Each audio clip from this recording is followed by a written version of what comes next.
Good morning friends. ये जो video देखने जा रहे हैं ये धर्मगुरुओं के ऊपर है। मुस्लिम धर्मगुरु और सनातनी धर्मगुरु, इन दोनों के बीच की डिबेट है। इसे देखते हैं, आइए देखिए, फिर बात करते हैं आगे चलकर। आरक्षण का समर्थन करती है वो ले भारतीय जनता पार्टी आज उनसे अपना समर्थन वापस पूछिए। चंद्रबाबू नायडू समर्थन करते हैं सरकार के अंदर, ले वापस है सरकार के अंदर तो बुलवा दीजिए। चंद्रबाबू नायडू से जो 4% आरक्षण का समर्थन करते हैं उनसे आज ही समर्थन वापस लिया जाएगा। नीतीश बाबू बिहार के अंदर आप देश के अंदर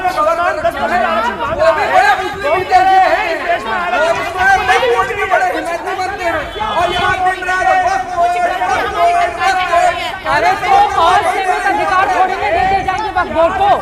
एक सेकंड सर, एक सेकंड सब लोग। मैं ये कह रही हूँ कि वक्फ बोर्ड को असीमित अधिकार तो नहीं दे दिए जाएंगे ना। असीमित अधिकार दिए गए हैं, बिल्कुल दिए गए हैं। किसी भी गांव पर, एक सेकंड सुनिए सर, एक सेकंड, किसी भी गांव पर वो दावा कर दे, उसके बाद गांव वाले सफाई देते रहे कि भैया हमारी जमीन है। वक्फ बोर्ड को असीमित अधिकार है कई जगह पे। बिहार के गांव में पूरा गांव के एक पूरे गांव को बिहार में ये कह दिया गया पूरा का पूरा गांव हमारा है। अब गांव वाले बेचारे वो कहते हैं कि भैया नहीं ये वक्फ बोर्ड का नहीं है। अरे रुक जाइए, वक्फ बोर्ड किसका है? इसी भारत का है ना या बाहर का है? यहाँ पर सिंधिजा इन लोग का है वक्फ बोर्ड। अरे तो असीमित अधिकार थोड़ी ना रहेगा वक्फ बोर्ड के पास। असीमित अधिकार क्यों रहेगा? नहीं क्यों? अरे सुन लीजिए, अभी आरक्षण के ऊपर टीडीपी समर्थन करती है और टीडीपी का मैनिफेस्टो है मेरे पास। वो कहती है कि 4% आरक्षण का समर्थन भी है और सुन लीजिए मेरे पास ये उनका है जिस दिन मस्जिदों के लिए, कब्रिस्तानों के लिए, अरे सुन लीजिए, मस्जिदों के लिए, कब्रिस्तानों के लिए, मुअज्जिन के लिए और इमामों के लिए 10,000 5,000 रुपए स्टेट सरकार देगी। अरे ये तो शिंदे साहब भी दे रहे हैं, ये तो शिंदे साहब भी दे रहे हैं, ये तो शिंदे साहब ने भी दिया है महाराष्ट्र में। गृह मंत्री जी क्या कह रहे हैं? देखिए, भारतीय जनता पार्टी का चार्ज करी तो चेहरा कैसा है। कश्मीर में कुछ और बोलेंगे, झारखंड में कुछ और बोलेंगे, महाराष्ट्र में कुछ और बोलेंगे, बिहार में कुछ और बोलेंगे, गोल घुमाएंगे और झूठ बोलेंगे। झूठ बोलो बार बार। प्लीज एक बार जुनैद हारिस जी को बोलने दीजिए प्लीज। एक बार आपने इस पक्ष की बात सुनी, अपनी बात को आगे बढ़ाइए। ठीक है, मैं आ रही हूँ, उनकी बात हो जाएगी। देखिए, एक चीज़ मैं क्लियर करना चाह रहा हूँ कि जब मुल्क आज़ाद हुआ और उसके बाद जब रिज़र्वेशन की बात आई, हम बिल्कुल इस बात को मानते हैं कि धर्म के आधार पर मुसलमानों में ज़ात पात नहीं है, लेकिन इसके बावजूद आप ये देखिए ओबीसी तक तो बात पहुंचती है ना। क्यों पहुंचती है? सवाल ये पैदा होता है कि वर्ण व्यवस्था के अनुसार जो दलित थे, आपने उनको जिस कैटेगरी में रखा है, क्या मुसलमानों में वैसी स्थिति के लोग नहीं हैं क्या कि उनको रखा जा सके? एक चीज़ हाँ, ओबीसी में मैं अपनी बात कंप्लीट कर लूँ, आप सुन लें। ओबीसी तक अगर आप पहुँचाते हैं तो क्या दलितों तक पहुँचने के लायक नहीं? मैं अपनी पूरी बात कंप्लीट कर लूँ।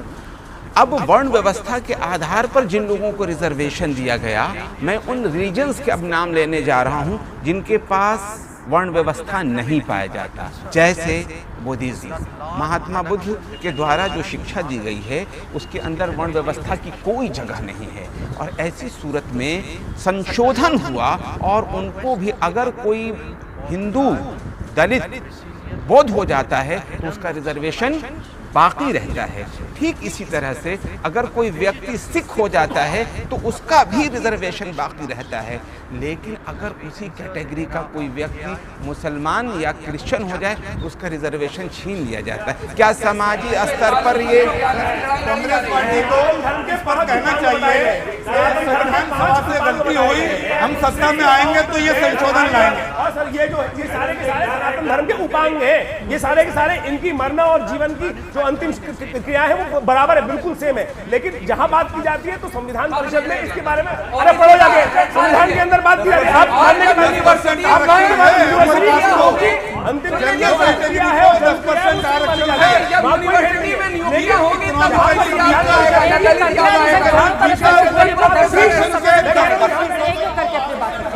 एक एक करके जल्दी से अपनी बात करें। सैयद जवाद तो यहाँ पर रशीद जी ने तो ये मान लिया कि मैं कन्वर्टेड हूँ, लेकिन सैयद जवाद तो साफ साफ कहते हैं मैं तो ईरान से आया हूँ। अरे आप तो बात ईरान से आए हो, आप तो साफ साफ बोला, आपने कई बार मुझे बताया कि यह मैं हिंदुस्तान से बिलोंग नहीं करता। मैं तो कहता हूँ, ये तो हर बार कहते हैं मैं सैयद हूँ। सबसे जो प्रोमिनेंट मुसलमान होते हैं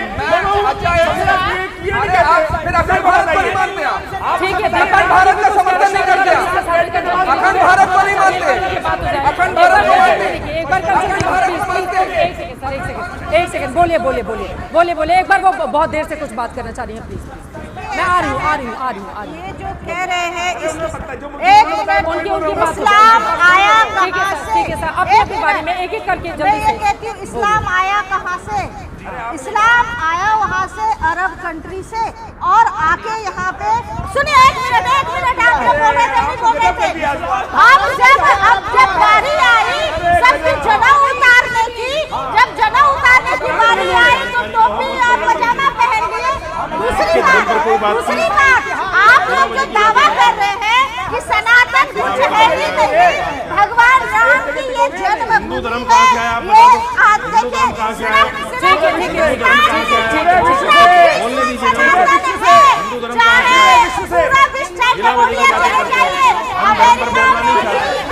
आप बोल ही नहीं पाओगे, हम धर्म पर बोलेंगे तो बोल नहीं पाओगे, आपकी बात कुछ नाम धर्म पर बात मत करो, धर्म पर बात मत करो, यहाँ धार्मिक डिबेट नहीं है, धार्मिक डिबेट नहीं, चुप रहिए, गलत बात कर रही है, नाम पर बात मत कीजिए, आपको बोलना नहीं आता, चुप रहिए। ये क्या तरीका हुआ, इस्लाम कहाँ से आया?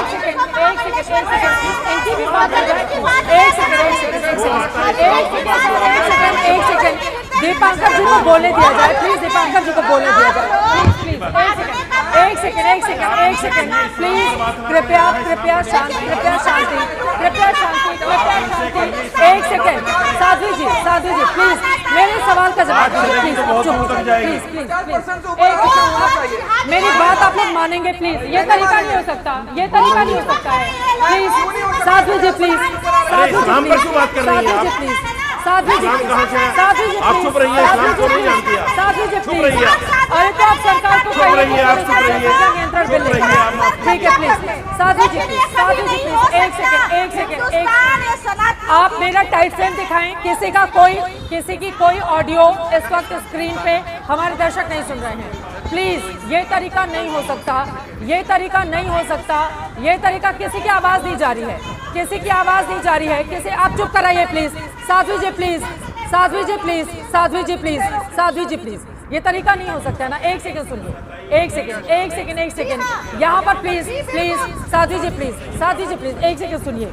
ये देश अगर सबका है तो कम से कम जो दर्शक देख रहे हैं, एक सेकंड। साध्वी जी प्लीज, ये तरीका नहीं हो सकता, दीपांकर जी को दिखाइए आप टाइट फ्रेम में, मत दिखाइए फ्लोर पर किसी को।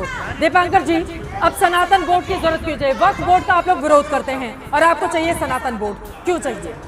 हम लोगों के साथ दिक्कत क्या है? आपकी आवाज नहीं जा रही है, उनको बोलिए उनकी आवाज नहीं जा रही है। बोलिए दीपांकर जी, बोलिए। हम लोग अरे सर, अभी नहीं जा रही आवाज आपकी, प्लीज इधर से बोलिए दीपांकर जी। एक सेकंड। हम लोगों के साथ चित्रा जी समस्या तो है, और वो समस्या ये है कि हम लोग सब कहना चाहते हैं मगर हम सुनना कुछ नहीं चाहते। आपने कहा कि आपके धर्म में छुआछूत है, धर्म के किस ग्रंथ में लिखा है तीनों चारों महापुरुष, पांचों महापुरुष बताएं।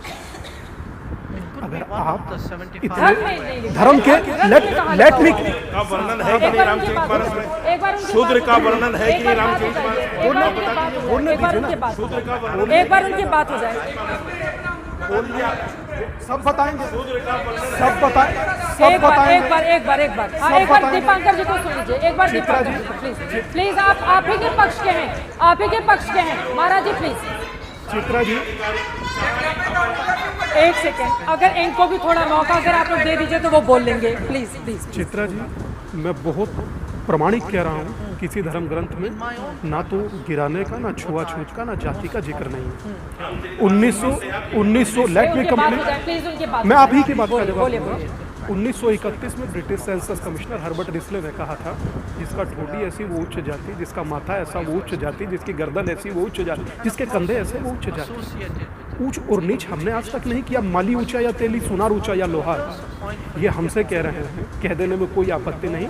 श्रीमद् भगवत गीता अध्याय नंबर 4 श्लोक नंबर 13 पन्ना नंबर 176, चातुर्वर्णमया सृष्टम गुण कर्म विभाग्यशः। जो मेरे योगेश्वर ने कहा वो मानूं या जो भाई साहब कह रहे हैं मानूं? मैं तो नकारता हूँ एक तरफ से। उन्होंने कहा कि जाति के आधार पर नहीं, गुण और धर्म के आधार पर बांटा जाता है, गुण और कर्म के आधार पर, पहली बात। दूसरी बात, आरक्षण का जिक्र कर रहे हैं, बहुत अच्छा। अलीगढ़ और एमयू में देना उन्हें दलितों को, बड़ी बात है, बिल्कुल देना, बिल्कुल देना। अच्छा वो तो दे दिया है, उनकी बात हो जाए, फिर आप बोलेगा, उनकी बात हो जाए, जब बात साहब, उनकी बात हो जाए, जब बात साहब, ये तरीका नहीं हो सकता। मैं आपकी तरह डिबेट नहीं, बोले नहीं, ये तरीका गलत है। जवाब साहब, ये तरीका नहीं हो सकता है। हाँ बोलिए, आप अपनी बात। चित्रा जी, अंबेडकर की पुस्तक है हु आर शूद्रास।